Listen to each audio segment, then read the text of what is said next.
being with Jean-Marie and do everything together, and that's best part. And it's been, and that's been 38 years, I believe you guys said, Yep. right? Yeah, 38? yeah. Right, so Together for 38. Met in a bar. Over beer. Welcome to Stout Conversations, where every week we sit down with creative thinkers in the craft beer industry and beyond. Your hosts, Ken and April, live and work in a 24-foot RV, traveling the country in search of great stories around a great beer. On a beautiful fall day in Prescott, Arizona, leaves rustling in the breeze, we met up with Jim and Jean-Marie Bellington and their rockstar brewer, Travis Smith of LazyG Brewhouse. Purchasing an old trailer park without any plans for what to do with it didn't make much sense. However, since Jim and Jean-Marie met in a bar over beer, the idea of turning that trailer park into a brewery had at least a little bit of sense to it. Located just mere minutes away from downtown Prescott and the infamous Whiskey Row, we chatted about craft beer dreams, bucket lists, small town community, and the proper way to cheers those that are always in our hearts. Absolutely. Cheers. Cheers. You guys. Thank you so much for your hospitality already. You bet. Welcome to LazyG Brewhouse. This is beautiful. LazyG Brewhouse. Where? LazyG Brewhouse in Prescott. Prescott, Arizona. Prescott, Arizona, not Prescott. Not Prescott. No. We know whether you're from here or not from here. So we're trying to fake it. We learned that real quick. So Yeah. We're trying to fake it so we don't It get was on a radio shunned. station. There's a DJ who said something. That's like true, Prescott, yeah. And I was like, oh, it's not Prescott. It's Prescott. Prescott. Any idea where that came from? No, Okay. not a clue. Then we'll just roll right on past that and go. So you guys are a brand new brewery here in Prescott. How did this all come about for you guys? Just the idea of even getting started as a brewery. Well, we drink a lot of beer, and it'd be cheaper to brew your own. That's true. Yeah. Yes. So actually, it just came out of our love for craft beer and the fact that we weren't getting any younger, and we wanted to move on to a bucket list item and open a brewery. And we've had this in the back of our minds for a really long time, and it was time to pull the trigger. Had you guys both been here in Prescott like for years, or before you decided to open a brewery? Or? Yeah, since 2007. Okay. Yeah. And that's when we bought this property, which was an old trailer park. Thus, So- the trailer park motif we have Yes. going on That's here. right. So it was the LazyG trailer park going all the way back to 1945. Okay. And we bought it in 07, not really to get in the trailer park business. In fact, after we bought it, kind of looked at Jean-Marie and said, why did we buy a trailer park? So, but I think then, maybe not consciously, we knew we were going to do something with this property one day, because we really liked the proximity to downtown Prescott. We liked the setting here with all the trees and along the creek.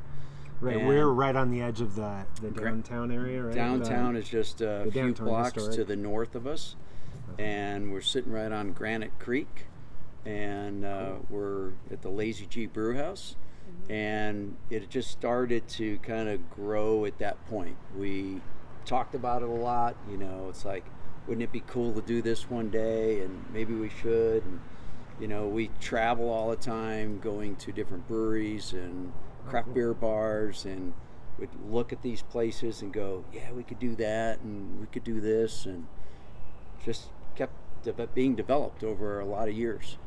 So how much traveling do you do to breweries now? None. None. You don't have time to go anywhere, right? You're here. You travel to this Right here. brewery. Exactly. In fact, and I've told this to some other people, you know how you get in your car and your phone will say, you know, it's X number of minutes to go home or to work. Yeah. My phone thinks this is home, and it thinks where home is work, which I almost never get to. So what's it been like so far, just being, you know, just out of the gate now? You've only had a month or two of experience to gauge this by, but how's the reception been here? And like, just, was it what you expected as far as opening here? But phenomenal. The local folks here are so glad we're here. We have so many regulars now, it's not even funny. Everybody knows everybody's name. Prescott's a small town, so we really have done no advertising whatsoever except Facebook. you know, and one of the local women's magazines, and that's it. And so it's just been word of mouth, and we're packed all the time. That's awesome. That's a great way to go. And I'm going to go back to you saying everybody knows everybody here, because I don't think I introduced anybody yet. We got Jim and Jean-Marie and Travis.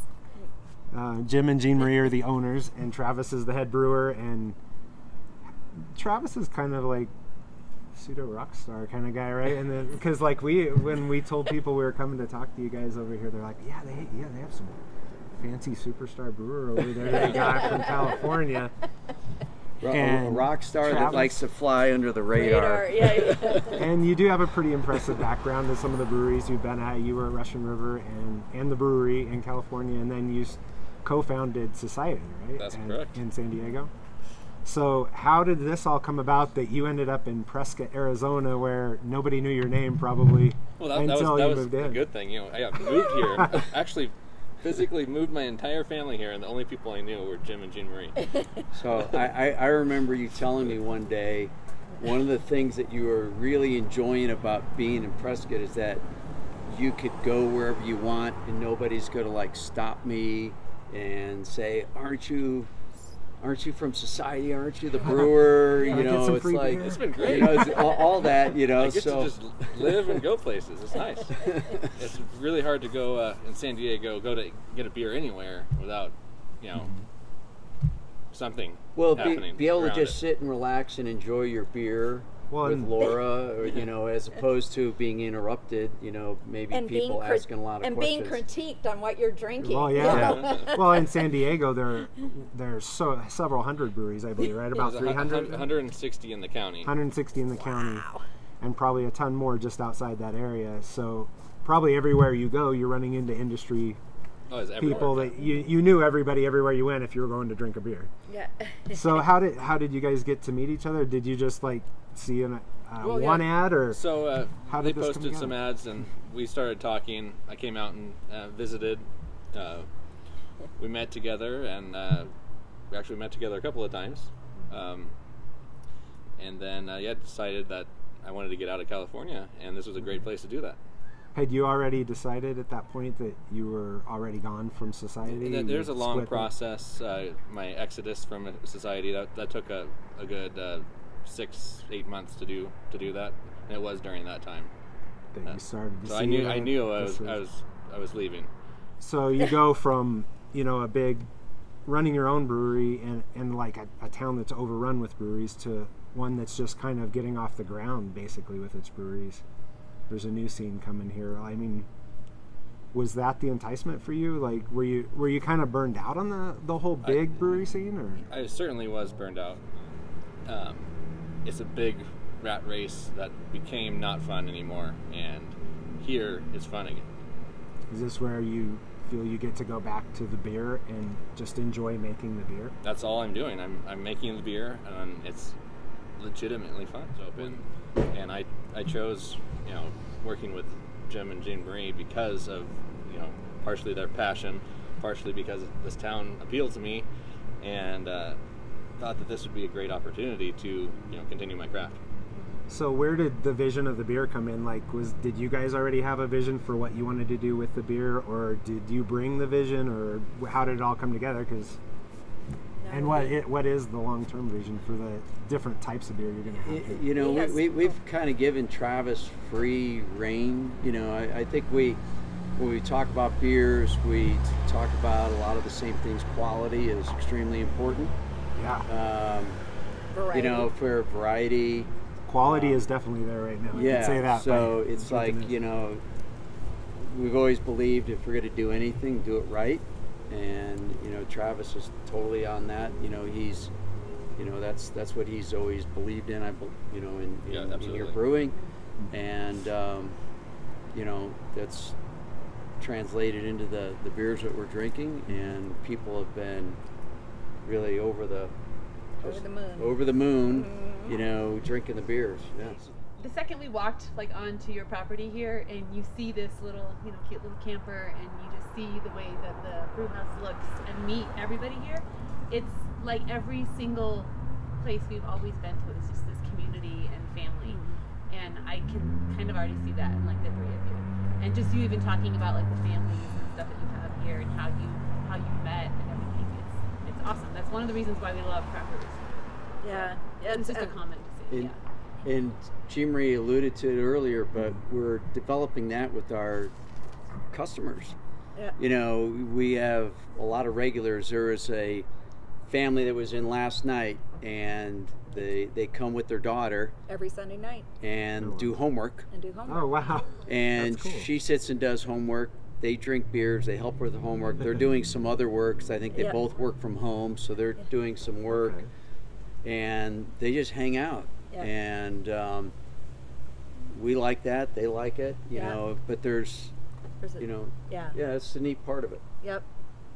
And this That is place cool. is usually filled with kids running around, and kids and dogs and people and Is that the idea here at LazyG, to keep it here pretty much and not like let's ship around the state and go all over the place? And It's become going to a be big very, brewery, or- very localized.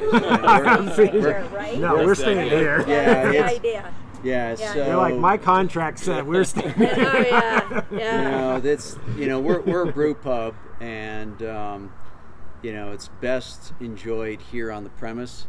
You know, Fresh. at most we'll That's the probably case with do. all beer. You know, it's Yeah. best fresh. I'm fresh sure as a possible. brewer you love that idea Yeah. because it's you can control how That's- somebody gets exactly. your beer. That is any brewer's dream, is to make sure that they can control that whole process. Yeah, there's no this 6-pack was sitting on a shelf for 6 months behind Oh, a bunch yeah. of other stuff. And, Yeah. oh man! Yes, yeah. And then you're getting That's why we complaints. have Your it." beer is so. Oh.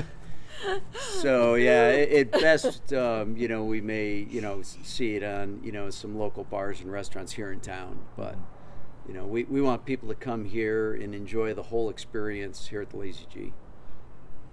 Well, I like that. So earlier you were talking about how you were working this full, like great jobs, you know, kind of probably like the American dream kind of jobs and stuff, and everything was great. But then you decided you weren't going to retire yet, but you wanted to open up a brewery. Right. So. And now you're working less, more. Oh, depends, you know. I'm working a little bit more than a half day. Depends what you call a half a day. So half a day is for some people is for 4 hours. A half day for others is 12 hours. So when you're working a little more than a half day, that's more like 16 hours. 7 days a week, but it's all good. According to your phone, you're at home though. That's right. That's right. Exactly. So you're not really You are working, home. right? I'm working from home. No, we love what we're doing, and we're just getting started. And you know, we've had such a great initial response, and we're just looking forward to building upon this. That's And awesome. we're not, you know, building upon doesn't mean getting bigger and larger as much as just doing it better. You know, we've already got fantastic beers, you know, but there's more good beer to come, and just, you know, kind of just raising the bar each day in what we're doing here in terms of the food, the beer, the total experience with all of our guests. Awesome. Well, with that, I'm going to bring you in on camera somewhere. Before we go, we always like to ask one final question. Oh, are we on this one? Yeah, I always want you in this one. But so our company is living a Stout Life, and for us, that's definitely about good beer, which we find a lot of places, and right here especially. But it also means living a full life and living with intention. But we always like to know, for you guys, what is living a Stout Life for you?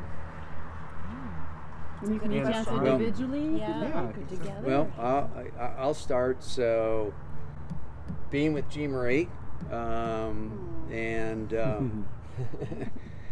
do everything together, and that's the best part. And it's been, and that's been 38 years, I believe you guys said, Yep. right? Yeah, 38? yeah. All right, so- Together Together for 38. Met in a bar.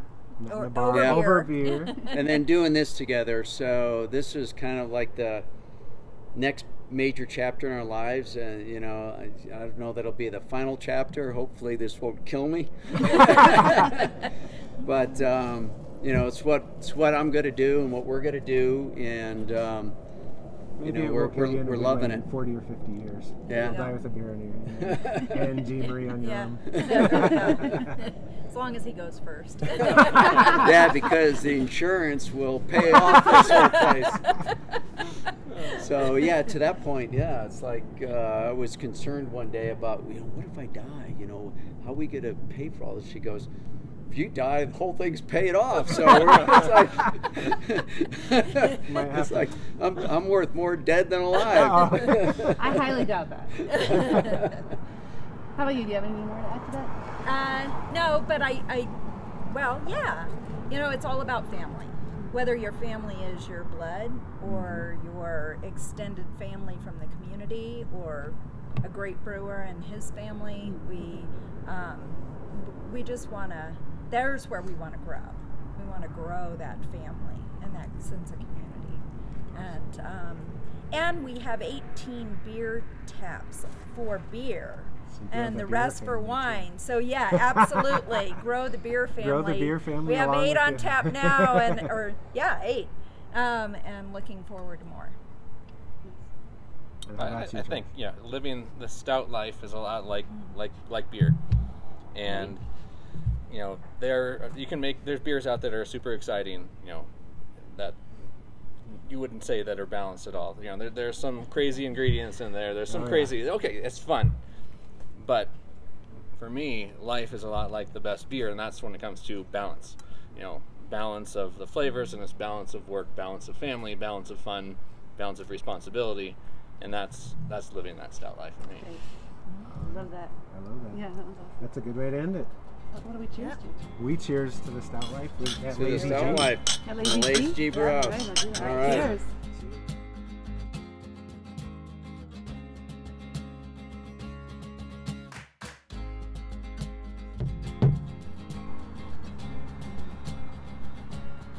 Tap the bar? Is that a tradition? Tell the story. Tell the story the way Tim told it. There's something so, there to that. I could tell. I know. Run. Check on that mash. So story the way Tim told it. Another brewer friend of ours, Tim at Strangecraft in Denver, he was telling us the story about how he learned that. How he's like, what is it with the tap? And he's with somebody. He was drinking with a bunch of people, and like a few of them, they tapped their beer, and he's like, well, why do you tap your beer? And this woman looked at him and was like, well, because they're not here. And he's like, well, if they're not here, screw them. Why would they be here? We're it's to here. Remember your friends. And she's like, and she looked at me like with this like laser eyes, because they're dead. And that's exactly it, because that's exactly how he said it. And he's like, she wasn't so kind in how she said that. Oh, sure. This sounds like an Irish tradition or something. It does. It could be. It could be. It's just something that's caught on our ends. And we have. I like it. I do like it. I think we're going to have to stick with that. The cheers for us who are here, and then a cheers you have for our nothing friends to tap who it are on. gone. You tap it on something. We have a story right? here about passing. So yeah.